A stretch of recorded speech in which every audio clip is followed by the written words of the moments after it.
నవ్య news కి స్వాగతం। ఈ రోజు వార్తలోని ముఖ్య అంశాలు।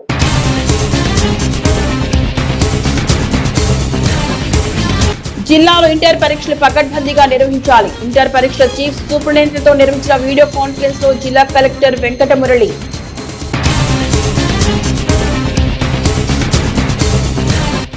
చీరాలలో ఘనంగా ప్రింటర్స్ డే వేడుకలు। ప్రింటింగ్ పితామహుడు జోహానస్ గుటెన్బర్గ్ చిత్రపటానికి పూలమాలలు వేసి నివాళులర్పించిన ప్రింటర్స్ అసోసియేషన్ ప్రతినిధులు। పట్టణంలో ర్యాలీ।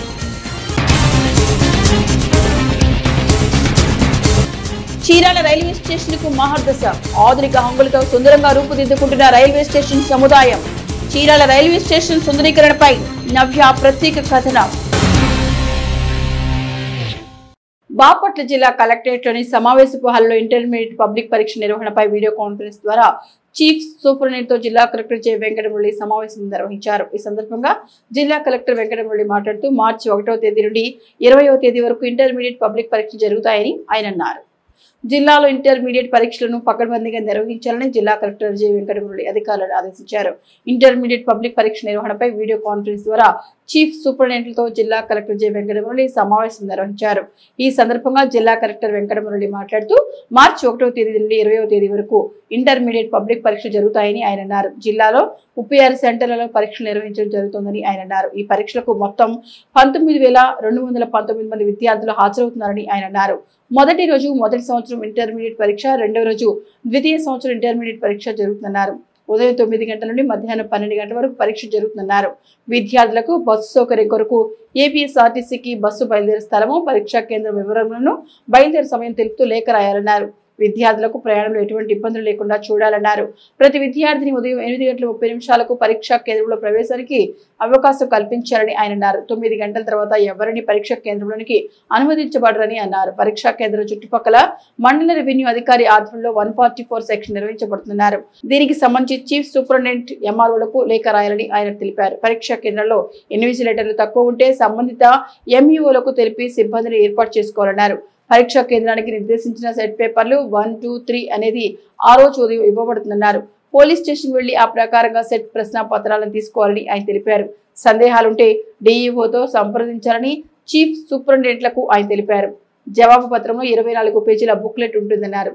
విద్యార్థికి బుక్లెట్ ఇచ్చినప్పుడు 24 పేజీలు ఉన్నాయో లేదో ఒకసారి చూసుకోవాలని ఆయన తెలిపారు। ప్రింటింగ్ పితామహుడు జోహానస్ గుటెన్బర్గ్ జయంతిని పురస్కరించుకొని ప్రింటర్స్ డే వేడుకలను సోమవారం చీరాలలో ఘనంగా నిర్వహించారు। ఈ సందర్భంగా పట్టణంలో ఆల్ టైమ్ డిజిటల్స్ వద్ద printing press, flexi printers, GTP ఆపరేటర్లు, డిజైనర్లు పాల్గొని ప్రింటర్స్ డే జెండాను ఆవిష్కరించారు। అనంతరం పట్టణంలో ర్యాలీ నిర్వహించారు। ప్రింటింగ్ రంగంలో ప్రత్యక్షంగా పరోక్షంగా ఎందరికో ఉపాధి కల్పించిన ఘనత ప్రింటింగ్ పితామహుడు జోహానస్ గుటెన్బర్గ్ కి దక్కిందని ప్రింటర్స్ అసోసియేషన్ అధ్యక్షులు నక్కల శ్రీనివాసరావు అన్నారు। ప్రింటింగ్ పితామహుడు జోహానస్ గుటెన్బర్గ్ జయంతిని పురస్కరించుకుని ప్రింటర్స్ డే వేడుకలను సోమవారం చీరాలలో ఘనంగా నిర్వహించారు। ఈ సందర్భంగా పట్టణంలోని ఆల్ టైమ్ డిజిటల్స్ వద్ద printing press, flexi printers, GDP ఆపరేటర్లు, డిజైనర్స్ పాల్గొని ప్రింటర్స్ డే జెండాను ఆవిష్కరించారు। అనంతరం పట్టణంలో ర్యాలీ నిర్వహించారు। కార్యక్రమానికి ముఖ్య అతిథిగా హాజరైన రచయిత, వ్యాఖ్యాత శివకోటేశ్వరరావు మాట్లాడుతూ అక్షరాలను పేపర్పై వచ్చేందుకు ఒక యంత్రాన్ని కనిపెట్టిన జోహానస్ గుటెన్బర్గ్ మహనీయుడని అన్నారు। ఎంతో కష్టపడి ప్రింటర్ను కనిపెట్టడం వల్ల నేడు ప్రజలకు పేపర్లపై చేరేందుకు వీలు కల్పించారన్నారు। అటువంటి ముద్రణా రంగంలో ఉన్న వీరందరూ నైపుణ్యంతో అంచెలంచెలుగా ఎదిగి వృద్ధిలోకి రావాలని ఆయన ఆకాంక్షించారు। అనంతరం ఎంతకాలం సేవలు అందిస్తున్న సీనియర్ ప్రింటర్ తాండవ కృష్ణను ఘనంగా సత్కరించారు। కార్యక్రమంలో అసోసియేషన్ అధ్యక్షుడు నక్కల శ్రీనివాసరావు, ఉపాధ్యక్షుడు రామ్మోహన్ రావు, కోశాధికారి Nageswararao, secretary Sunitha, printing press, flexi printing యూనిట్ల నిర్వాహకులు, జీటీపీ ఆపరేటర్లు పాల్గొన్నారు।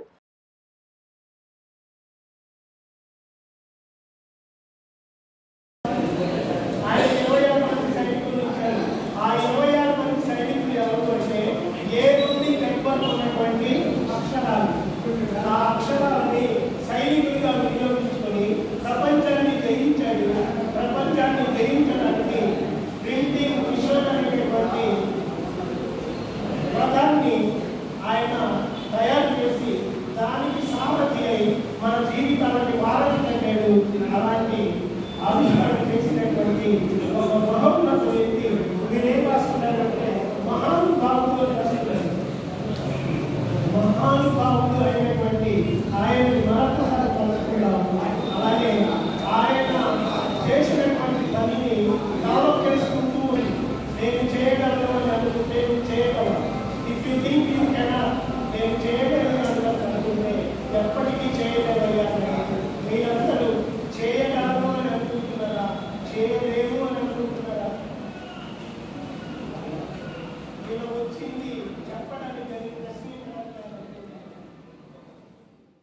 చీరాల ప్రాంతం అటు వస్త్ర వ్యాపార రంగంతో పాటుగా పర్యాటకంగాను ఎంత గుర్తింపు ఉందో రవాణా పరంగా కూడా చీరాల రైల్వే స్టేషన్ కు అంతే గుర్తింపు ఉంది.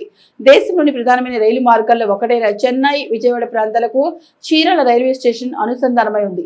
ఇంతటి ప్రాధాన్యత ఉన్న ఈ స్టేషన్ ఇప్పటివరకు ఎలా ఉన్నప్పటికీ నేడు మాత్రం కేంద్ర ప్రభుత్వం ప్రవేశపెట్టిన అమృత్ భారత్ పథకం ద్వారా ఆధునీకరణ హంగులతో ముస్తాబు కానుంది. ఇంతకీ చీరాల రైల్వే స్టేషన్ ఏ విధంగా ఆధునీకరిస్తున్నారు, నిర్మాణ పనులు ఎలా సాగుతున్నాయి, మంజూరైన నిధులెంత, అదనంగా స్టేషన్లు సమకూరుతున్న హంగులేంటో తెలుసుకోవాలంటే ఈ స్టోరీ చూడాల్సిందే మరి.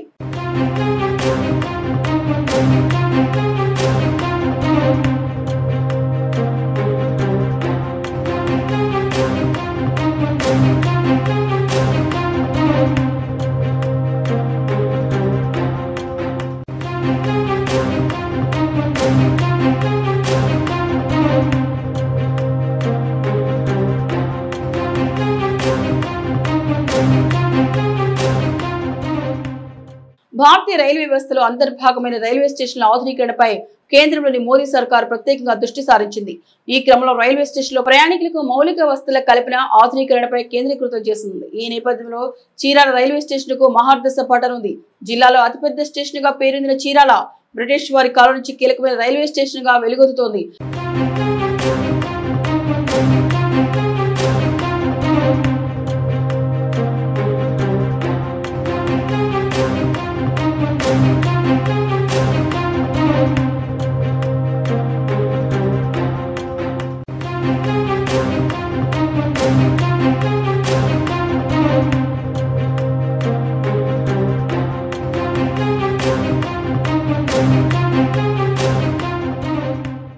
చీరాల రైల్వే స్టేషన్ ఇక్కడ జరుగుతున్న మోడీ గారి నిధులతో 20 కోట్లు నిధులు శాంక్షన్ చేశారండి సంవత్సరం కిందట.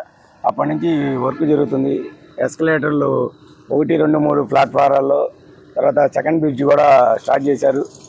ఎస్కలేటర్ చూపించారు. సెకండ్ బ్రిడ్జి చీరాల్లో ఎప్పుడో డెవలప్మెంట్ జరిగింది. ఇది స్టాలిని గారు, రామానాయుడు గారు ఆధ్వర్యంలో. తర్వాత ఇప్పుడు మోడీ గారు మళ్ళీ ఈ చీరాలని నవ్వుతో నా భవిష్యత్తు అన్నట్టుగా విజయవాడ తర్వాత స్టేషన్ తెనాలి ఈ ఎస్కలేటర్ ఉన్నాయి. అట్లాగే చీరాల్లో కూడా ఎస్కలేటర్, సెకండ్ బ్రిడ్జి అన్నీ వస్తుంది. సెకండ్ బ్రిడ్జి ఏకదమ్మున 20 మంది 25 మంది ఒకేసారి నేరుగా వెళ్ళొచ్చు 12 అడుగులు బ్రిడ్జితో.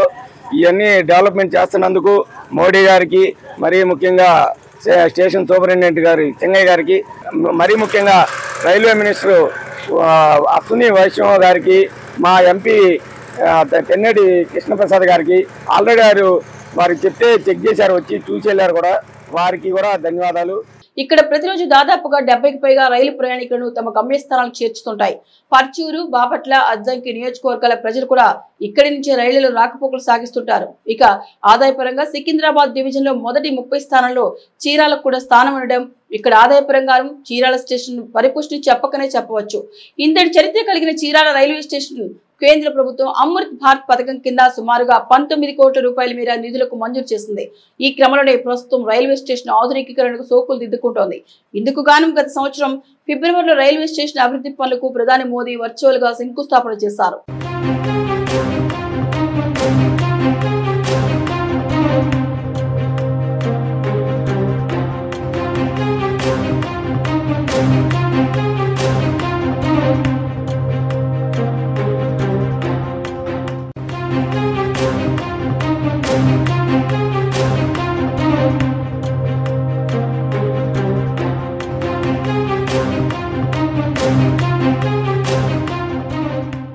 ఇక్కడ జరుగుతున్నటువంటి అభివృద్ధి చూసినప్పుడు చాలా సంతోషంగా ఉంది చీరాల వాసిగా. ఎందువల్ల సంతోషపడుతున్నామంటే ఆ మూల నుండి చూసినప్పుడు చీరాలలో రైల్వే స్టేషన్ నా చిన్నతనానికి రైల్వే స్టేషన్కి ఇప్పుడు పోల్చుకున్నప్పుడు విజయవాడ రైల్వే స్టేషన్ ఒకసారి గుర్తు చేసుకోవటం జరిగింది మేమందరం కూడా. కారణం ఏంటంటే అక్కడ ఈ రోడ్డు గార్డు ఈ ప్లాట్ఫాము, ఆ మధ్య ప్లాట్ఫాము, అవతల ప్లాట్ఫామ్ చూసినప్పుడు ధారాళంగా మరి ప్రయాణికులు ప్రయాణించడానికి, వాళ్ళు విశ్రాంతి తీసుకోవడానికి ఇవన్నీ చూసినప్పుడు చాలా సంతోషంగా ఉంది. ఇక్కడ మార్బుల్ వేశారు. ఆ మార్బుల్ అయితే చాలా అందంగా అదే బాగానే ఉంది, కానీ కొంచెం ఇంకేదన్నా కొంచెం జారే గుణం ఉంటుందేమో అని చిన్న అభిప్రాయం. అయితే చాలా సంతోషం వ్యక్తం చేశాము. ఇక్కడ ఎక్సలేటర్ 2 పెట్టారు. ఎక్సలేటర్ చీరాల ప్రాంతానికి ఎక్సలేటర్ రావటం అనేది నిజంగా చాలా సంతోషంగా ఉంది. మేమైతే చాలా సంతోషిస్తున్నాం చీరాల వాసిగా. చీరాల్లో ఎక్సలేటర్ రావటం అనేది చాలా గొప్పగా మేము అనుకునే వాళ్ళం. హైదరాబాద్లో, విజయవాడలో చూసినప్పుడు మనకు కూడా ఎప్పుడు వస్తుందనేది చాలా సంతోషం. ఈరోజు ఈ ఎక్సలేటర్ 2 రావటం అనేది కూడా సంతోషం. అదేవిధంగా వెనక చూసుకున్నప్పుడు ఒక ఫ్లైఓవర్ ఇది ఏదైతే ఇక్కడ ఈ ఈ ప్లాట్ఫారం మీద నుంచి అవతల ప్లాట్ఫారానికి వెళ్తారో 4 ఈ ట్రైన్లు వెళ్ళేదానికోసం 4వ నెంబర్ ప్లాట్ఫారానికి వెళ్ళేటప్పుడు అక్కడ బ్రిడ్జి ఒకటి కడుతున్నారు. ఈ బ్రిడ్జి అయితే కొంచెం వెడల్పు తక్కువగా ఉంది. ఇప్పుడు అక్కడ బ్రిడ్జి చూస్తే 12 మీటర్లు అని చెప్పారు. 12 మీటర్ల వెడల్పుతోటి అదే వైశాల్యంతో ఆ చివరి దాకా వెళ్ళే పరిస్థితి బ్రిడ్జి మాత్రం చాలా బాగుంటుంది. అటువంటి ఈ అభివృద్ధి జరిగినప్పుడు చూసినప్పుడు చాలా సంతోషంగా ఉంది. ఇప్పుడు జరుగుతూ ఉంది, ఇది కూడా పరిశీలన చేశాము. అక్కడ మనకు ఏదైతే గవర్నమెంట్ ఒక బాధ్యత ఇచ్చిందో ఆ బాధ్యతను మనం కూడా నెరవేర్చాలి. ఊరక ఉండి మాటలు చెప్పటం కాదన్న ఉద్దేశంతో వాళ్ళు వచ్చి చూడటం జరిగింది. అదేవిధంగా వెయిటింగ్ హాల్ ఇక్కడ ఒకటి చూపించారు. ఆ వెయిటింగ్ హాల్లో కూడా మామూలుగా ఉన్నటువంటి హాల్ కంటే కూడా అదేదో 10 రూపాయలు డబ్బులు ఇచ్చి ఆ మామూలు ఏసీ ఆ 2 వినియోగించుకునే మాదిరిగా కడుతున్నారు. అదేవిధంగా టాయిలెట్స్ అక్కడ స్నానం చేయడానికి ఈ విధంగా కూడా అది కూడా ఏదో 10 రూపాయలు డబ్బులు ఇచ్చేసి అక్కడికి వెళ్ళి స్నానం చేసి దూర ప్రాంతాల నుంచి వచ్చినటువంటి వాళ్ళు చీరాల వ్యాపార నిమిత్తం ఇలాంటి వారికి ఉపయోగంగా ఉంటుందని ఈ సందర్భంగా మనం సంతోషం వ్యక్తం చేస్తున్నాం. ఇందులో భాగంగా స్టేషన్ లో అనేక ఆధునిక వస్తువులు సమకూరుస్తున్నారు. గతంలో 2వ నెంబర్ ప్లాట్ఫామ్ పై ఉన్న పరిపాలన విభాగాలను 1వ నెంబర్లోకి తీసుకొచ్చారు. అలాగే జీఆర్పీ, ఆర్పీఎఫ్ పోలీస్ స్టేషన్లు కూడా ఇక్కడే ఏర్పాటు చేశారు. మరోవైపు 2 పాత ప్లాట్ఫామ్ల పైన నూతనంగా షెడ్లను ఆధునీకరిస్తున్నారు. ప్రయాణికుల సౌకర్యాన్ని దృష్టిలో పెట్టుకుని 12 మీటర్ల వెడల్పున end to end foot path over bridge ను నిర్మిస్తున్నారు. ప్రయాణికులు విశ్రాంతి తీసుకోవడానికి విశాలమైన 2 వెయిటింగ్ హాల్, విశాలమైన ఏసీ వెయిటింగ్ హాల్ నిర్మిస్తున్నారు. ఆధునికంగా మరుగుదొడ్లు నిర్మాణం జరుగుతోంది. 2 ప్లాట్ఫారాలపై 600 మీటర్ల పొడవున 4 అధునాతన షెడ్లు నిర్మాణం సాగుతోంది. విద్యుత్ సదుపాయం కల్పిస్తున్నారు. స్టేషన్ లో ఎస్కలేటర్ పనులు ముమ్మరంగా సాగుతున్నాయి. ప్రస్తుతం 1, 2, 3 ప్లాట్ఫారాలపై 2 ఎస్కలేటర్లు నిర్మిస్తున్నారు. ఇప్పటికే స్టేషన్ లో 3 లిఫ్ట్లు అందుబాటులో ఉండగా ఇప్పుడు ఎస్కలేటర్లు కూడా అందుబాటులోకి వస్తే ప్రయాణికులు స్టేషన్ లోని అంతర్గత రాకపోకలు చాలా సులభదాయకం అవుతాయి. అంతేకాకుండా వృద్ధులు, పిల్లలు లగేజీతో సులువుగా ఆయా ప్లాట్ఫారాలకు చేరుకోవచ్చు. ఇక చీరాల రైల్వే స్టేషన్ లో సాగుతున్న అభివృద్ధి, ఆధునీకరణ పనులు పూర్తి చేసి ప్రయాణికులకు పూర్తిగా అందుబాటులోకి వస్తే కేవలం ప్రయాణికుల సౌకర్యమే కాకుండా స్టేషన్ ఆదాయం కూడా అంతే స్థాయిలో పెరుగుతుంది. ఇక స్టేషన్ అభివృద్ధి కార్యక్రమాలపై ప్రయాణికులు హర్షం వ్యక్తం చేస్తున్నారు.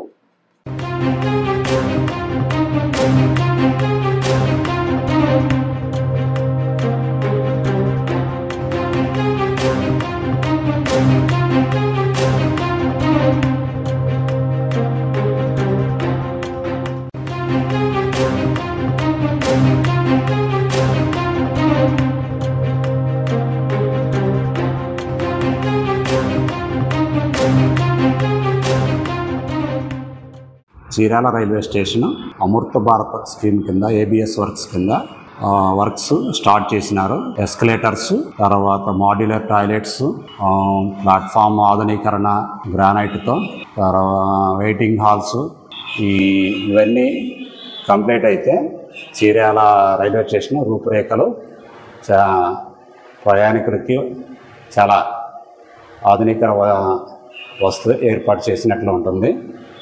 చీరాల రైల్వే స్టేషన్ కూడా రూపురేఖలు చాలా బాగా మార్పు వస్తుంది. అట్లాగే సర్క్యులేటింగ్ ఏరియా కూడా డెవలప్ చేస్తారు. దానికి కూడా పనులు బిగిన్ అవుతున్నాయి త్వరలో. అమృత భారత్ స్కీమ్ కింద ఈ కేంద్ర ప్రభుత్వం కొన్ని స్టేషన్లు చీరాల, తెనాలి, ఒంగోలు అలానే స్టేషన్లకి మంజూరు చేసింది. ఎస్కలేటర్స్ వర్క్స్ కానీ ఇవన్నీ అవి ఒక కొంతకాలం కొన్ని రోజులు కంప్లీట్ అవుతాయి. అవి అయితే పాసింజర్లకి మంచి సదుపాయాలు అలా ఉంటుంది. అట్లాగే స్టేషన్కి కూడా రూపురేఖలు కూడా మారుతుంది. చరిత్రలో నేటి ముఖ్యమైన ఘటనను ఓసారి చూద్దాం.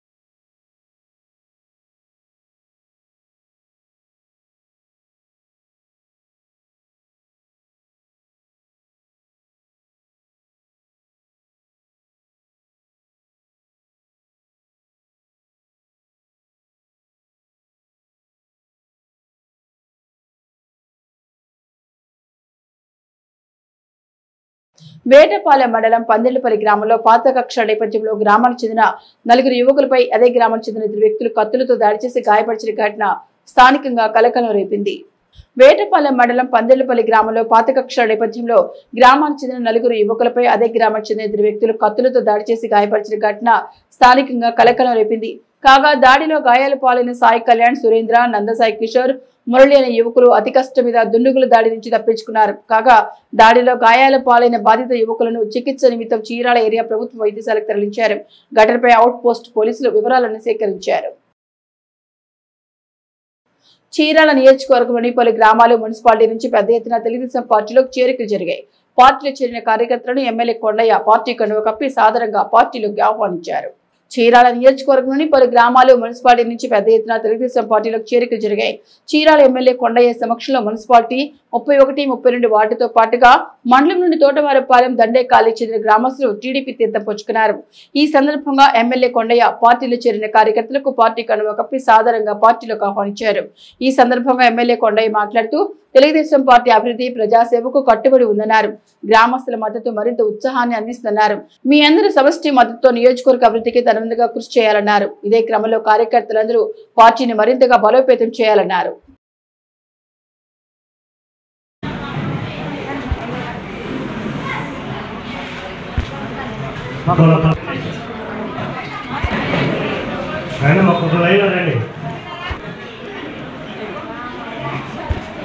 అమ్మా నువ్వు వచ్చి టైం వచ్చావా?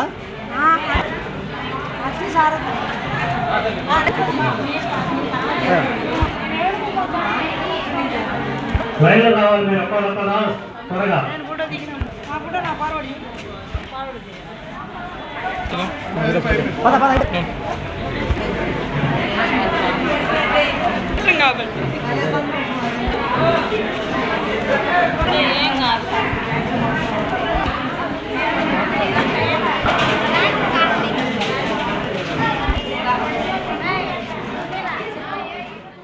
వార్తలను నేటి అంతర్జాతీయ, జాతీయ, రాష్ట్ర ముఖ్యమైన అంశాలను ఓసారి పరిశీలిద్దాం.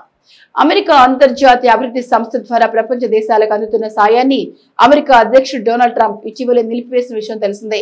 మన దేశంలో ఓటింగ్ శాతం పెంచేందుకు ఈ సంస్థ ద్వారా భారత్కు అందుతున్న 182 కోట్ల సాయాన్ని కూడా నిలిపివేశారు. ఈ క్రమంలో ట్రంప్ తాజాగా మరో సంచలన నిర్ణయం తీసుకున్నారు. 2000 మంది USAID ఉద్యోగులపై వేటు వేశారు. ప్రపంచవ్యాప్తంగా కేవలం కొంతమందిని మినహాయించి మిగిలిన వారికి బలవంతపు సెలవులు ప్రకటించారు.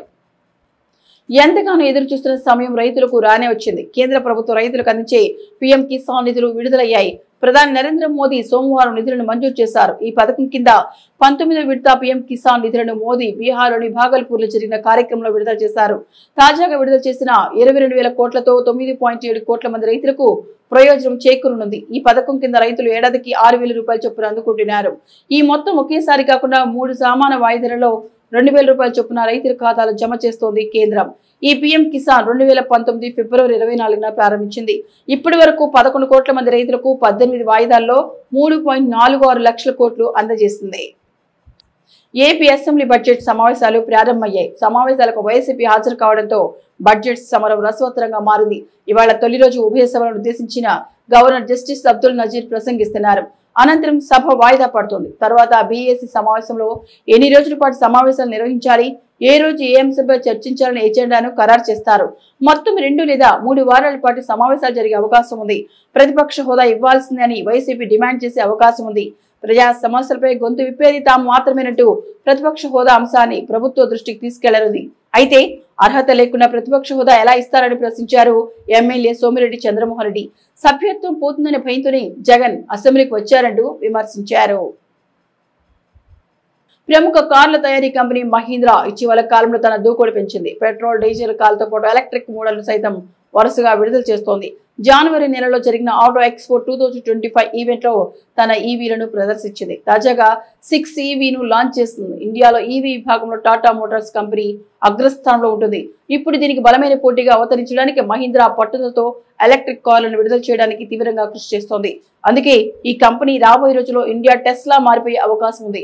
మహీంద్రా కంపెనీ తన భారతీయ వినియోగదారుల కోసం ఎలక్ట్రిక్ వర్షన్ 7E విడుదల చేయడానికి సన్నాహాలు ప్రారంభించింది.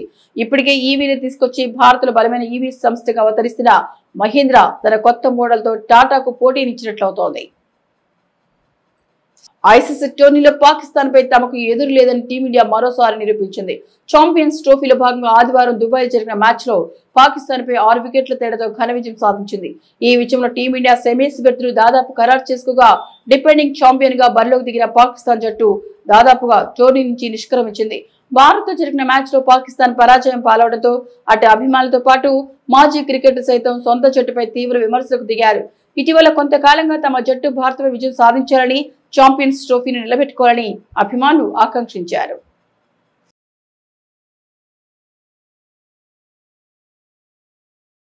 నవ్య న్యూస్ ముగించే ముందు ముఖ్యాంశాలు మరొకసారి.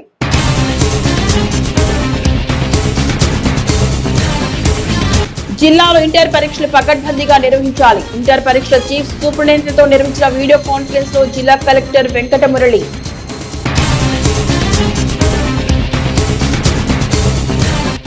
చీరాలలో ఘనంగా ప్రింటర్స్ డే వేడుకలు. ప్రింటింగ్ పితామహుడు జోహానస్ గుటెన్బర్గ్ చిత్రపటానికి పూలమాలలు వేసి నివాళులర్పించిన ప్రింటర్స్ అసోసియేషన్ ప్రతినిధులు. పట్టణంలో ర్యాలీ.